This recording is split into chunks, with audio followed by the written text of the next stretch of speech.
All right, earlier in the show, we mentioned a new Wall Street Journal NORC poll about the decline of the importance of patriotism and other traditional values for Americans. Principles that for generations defined Americans have dramatically seen a downturn in how much people care about them. Here with reaction is the host of the Rubin Report, Dave Rubin. Welcome back to our set in studio. It's always good to have you here. Sean, this is wild being with you in set, and I just have to say, the newsman hairstyle with you right now. Look, I've when you're never coming, seen I gotta up the hair anything. game. I've never seen anything more perfect. Well, you know what? You have. You look in the mirror. Come on. Yeah. But let's talk about the depressing view that Americans apparently have of the thing that I think was worrisome when I saw this. There's a lot of things that divide us, but it was this decline in patriotism that used to be a source of pride. You got 38% of Americans right now that say that that is something that they care about. 38%. Yeah. I don't know. There was something that I thought, okay, of all the things that divide us, the one thing that probably brings us together is that we're still Americans. Right. We can always debate tax rates, and we can even debate abortion, and we can debate, states' rights and this and that and the other thing. But there should be a fundamental agreement that the American experiment is good, that the idea of believing in America and individual freedom is good, that the experiment of all of these people from all over the world coming here to try something that really had never been tested in world history, people from all over the globe coming here to build something better than where they had come from. That's something we should all believe in, but it shouldn't surprise us that these numbers are going down. I mean, look, this is a culture that we live in. Down is one thing. Right, they're precipitously down. When we're talking about going down from the 70s to the high 30s. Well, Sean, I mean, unfortunately, we shouldn't be that surprised by this when you look at a culture and a media that pushes things like the 1619 Project that then is pushed not only on Hulu, but on the New York Times, which teaches young people that the foundational idea of America was slavery, which is completely untrue. The amount of stuff that comes out of Hollywood that is deeply anti-American, the amount of stuff that comes out of our political machine that is pro-socialism. So that begins to answer my question. I mean, what is the number one, maybe a number two cause of this? You think the media is the number one thing? Is it the left in general? What is driving? And that's a precipitous drop in a 2-year time period. What is the number one thing in your mind that's causing that? Well, I would say, like most things these days, you can link most of this back to the woke ideology and the fact that far leftists, socialists, communists, whatever you want to call them, they infiltrated the universities probably about 4 decades ago, really early 70s, maybe even a little bit before, and they consistently taught, at this point, almost 2 to 3 full generations of Americans that this thing is not good. Freedom is not good. And only if we had equity instead of equality would things be better. It's completely antithetical to human behavior, but that is what they are. That makes me want to ask this.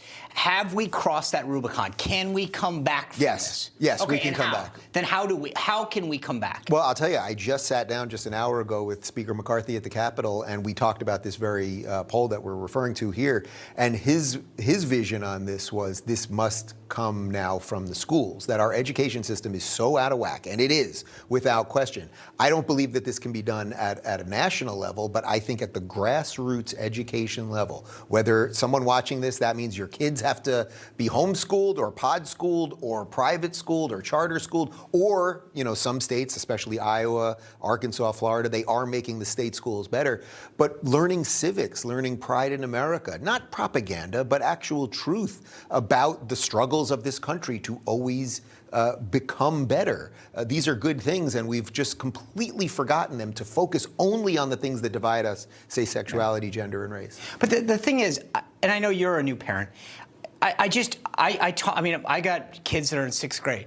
For a lot of parents, they're juggling kids in school, work, sports, homework. I mean, I get it. The question is how much is that a viable option, right, for a lot of parents? Because I mean, we try to sit down. I just wrote a kid's book. I mean, there's only so much that a parent can do. You know what? And they get all these forces coming at them on YouTube, from Hollywood, in society. And the question is Is that enough? I mean, how many parents can take their kids and homeschool them? How many kids can take them and put them in a religious school?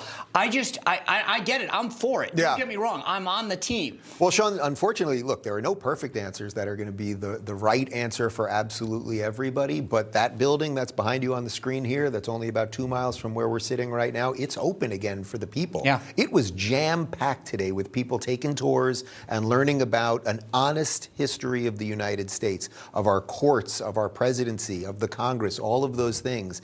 And if we did a little bit more of that, I think people would realize, boy, there were generations before us that gave up an awful lot, that fought so that we could be as free as we are. And some degree of this is a function of our success, right? We are the freest, and I mean this sort of with quotes around it, fattest generation ever. We are fat on freedom. It's been so good for so long that kids think that if they're not allowed to be on TikTok all day long, that they're oppressed. And that's not oppression. You want real oppression? Find out what's going on in China and some other countries. I think about this all the time, right? These people who say, these words hurt me. These journalists that talk about words hurting them. And I'm thinking, you want to hear something that hurts you? A bullet.